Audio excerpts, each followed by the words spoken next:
¿Estás listo para jugar otra vez? Porque hoy te tengo un desafío interesante. Y como siempre, recuerda que cuando descubras al personaje detrás de esta lluvia de datos, pausa el video y vea los comentarios para contarme con qué dato y en qué minuto lo dedujiste. Así que vamos a hablar de alguien que fue un niño normal, muy parecido a todos los que conoces, de hecho, quizás muy parecido a ti de pequeño, pero que tuvo enormes desafíos y un durísimo camino. Y ya sabes, si llegas al punto en el que te digo de quién estoy hablando y no lo sabías, este es otro punto para mí. A mí no me gusta perder. Así que vamos a averiguar quién es este personaje. Nuestro misterio de hoy nació el 24 de junio del año del 87 en Argentina, en una ciudad de la provincia de Santa Fe, que es una de las más célebres por dos motivos, uno bueno y el otro muy malo, la ciudad de Rosario. En Argentina es famosa por ser la cuna de grandes talentos artísticos y personalidades destacadas e incluso históricas. Los músicos Fito Páez o Juan Carlos Baglietto, el comediante Alberto Olmedo, el humorista gráfico y escritor Roberto Fontana Rosa o el mismísimo Ernesto Che Guevara. Su otra cara es mucho más oscura, como te digo, ya que Rosario es el punto más complicado de algo tan lamentable como el narco en ese país. En el año del 87, Argentina pasaría por dos hechos históricos. Y también en eso vemos que hay dos caras. Por un lado, fue el año en que por el entonces sumo pontífice pasó una semana en el país. Juan Pablo II hizo su segunda visita a la Argentina y fue todo un acontecimiento. Pero otro incidente oscuro opacaría la alegría. Se conocía como la Semana Santa del 87 y consistió en una sublevación de miembros del ejército argentino al mando del teniente coronel Aldo Rico. Ocurrió durante la presidencia de Raúl Alfonsín, el primer presidente de la recién recuperada democracia. El motivo, exigir una amnistía para evitar el juicio a los acusados de crímenes de lesa humanidad durante la última dictadura que asoló al país. Fue un tiempo complicado para la Argentina y en ese torbellino de emociones e incertidumbres nació nuestro personaje de hoy. No lo tuvo fácil, eso sí hay que decirlo. Nació en un barrio obrero de Rosario llamado La Bajada y fue el tercer hijo de Jorge y Celia. Era una familia trabajadora, no eran pobres, pero ambos tenían que trabajar. Jorge era jefe de sección en una plataforma metalúrgica y Celia trabajaba en un taller donde fabricaban bobinas magnéticas. Más de una vez tuvo que sacrificar sus horas libres limpiando casas para poder aumentar los ingresos de la familia. En esos primeros años también se revelaron dos cosas sobre nuestro invitado al programa y también una buena y otra no tanto. Su principal problema era la escuela. Esto no es una suposición ya que lo admitió más de una vez. Era un pésimo alumno. No hay que confundirse, eso sí, no es que tuviera una mala actitud o no le gustara estudiar. De hecho, era un alumno atento y se había ganado la simpatía de sus profesores por su humanidad y su buena educación, pero ya lo sabemos, a veces las cosas que no son para nosotros, pues no son. Solo había una asignatura que le interesaba y en la que era bastante bueno, la geometría. Y era porque de hecho podía aplicarla en su vida cotidiana, en lo que de verdad le interesaba y de una manera muy inesperada. Su mejor amiga de la primaria le prestaba sus apuntes para que pudiera copiar y tomar notas y para estudiar, pero no había buena voluntad que pudiera revertir el resultado. Sus notas seguían siendo pésimas. Esto evidentemente le preocupaba y más todavía a sus padres, pero no podía cambiarlo y refugiaba su frustración en alguien que sería fundamental en su vida, su abuela. Aunque fue gracias a ella que al final logró encontrar el rumbo de su vida cuando solo tenía 4 años. Vamos un poco más adelante a esto. Porque este niño, que parecía tan común como cualquier otro, tenía una pasión que todavía conserva, una que es compartida por millones y millones de personas: los videojuegos. Fue la segunda cosa en la que demostró que era competitivo, por decirlo suave. Ya me vas a entender por qué. En una ocasión, de hecho, en la casa de uno de sus amigos, se juntaron a tener un maratón de Sega. Era hábil, pero había un juego en particular, de fútbol, que estaban convencidos de que era imposible. Mientras se jugaba un campeonato, ir a penales era letal. El juego era imbatible en los penales, la máquina atajaba todo. Así que en un momento, cuando sus amigos se distrajeron, salió gritando que había ganado al final el campeonato, había jugado contra la máquina y había ganado. Pero no pudieron comprobarlo porque había apagado la consola. Hasta hoy, más de 30 años después, no se sabe si realmente ganó o si fingió para no reconocer la derrota. Uno de sus amigos le dijo muy claro: no puede perder absolutamente a nada. Pero aunque lo conocían como un chico sencillo, amable y educado, no era por eso que todos sabían quién era con solo mencionarlo. Y eso era así desde que tenía 4 años. Y fue, podría decirse, por casualidad. Sus hermanos asistían a un club de fútbol muy cerca de la casa familiar. Durante uno de los partidos, el niño fue con su abuela y su madre para ver el juego. Pero en el equipo local había un problema. Uno de los jugadores no se había presentado. No podían empezar con solo 10 jugadores y el entrenador vio en la tribuna a nuestro personaje misterioso.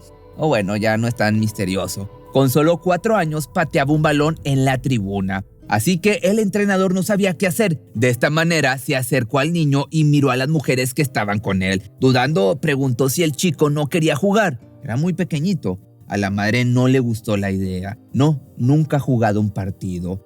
El entrenador, en cambio, le dijo que no importaba, que solo tenía que quedarse parado junto a la línea lateral. Era solo para poder empezar el partido. Básicamente no tenía que hacer nada.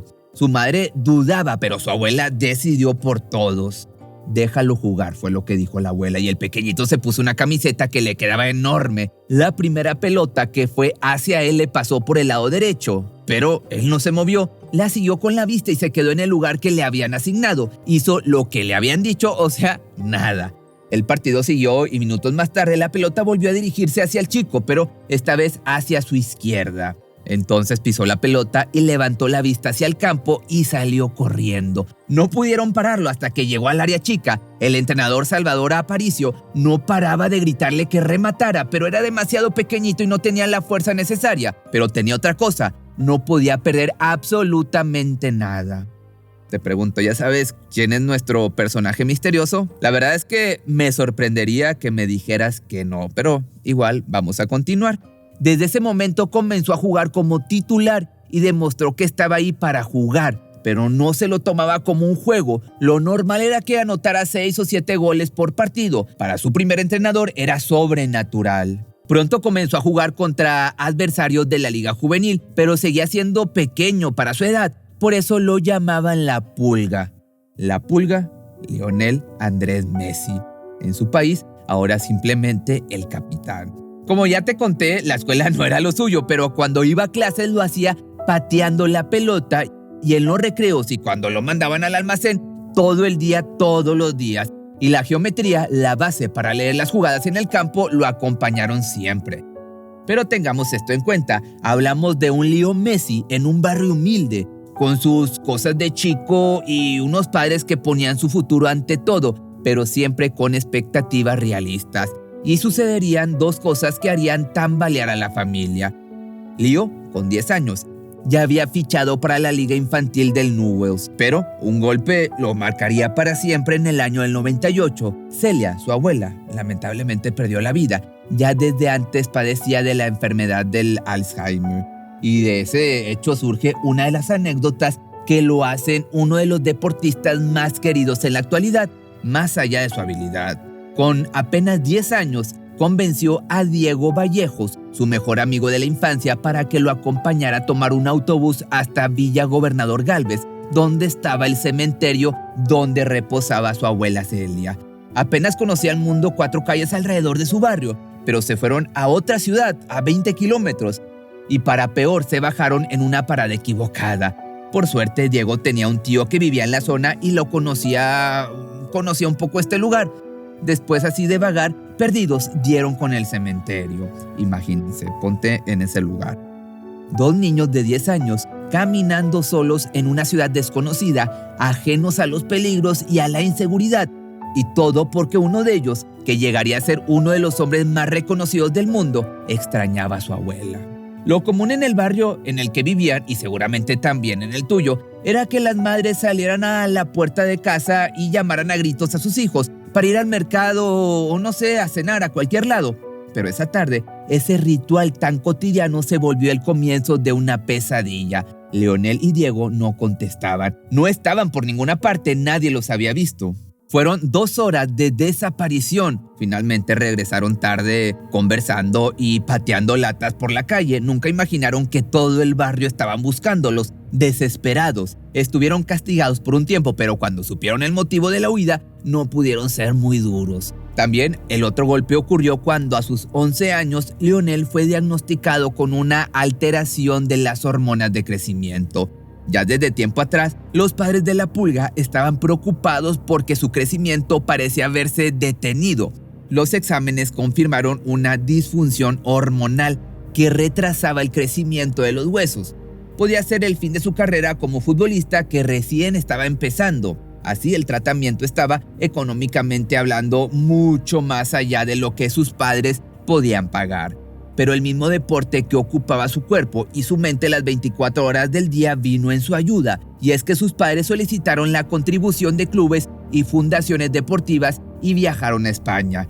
Mientras el tratamiento comenzaba, el Fútbol Club Barcelona lo fichó y fue su primer contrato profesional. Pero no fue fácil, evidentemente. Su familia debía regresar a la Argentina y Leonel tuvo que quedarse solo en un país que no conocía, sostenido solo por sus piernas. Fue una época muy difícil, de un niño de un pequeño barrio en Rosario a una capital europea, en donde se esperaba todo de él. ¿Y tú qué crees que pasó? Pues yo diría que logró salir adelante, evidentemente.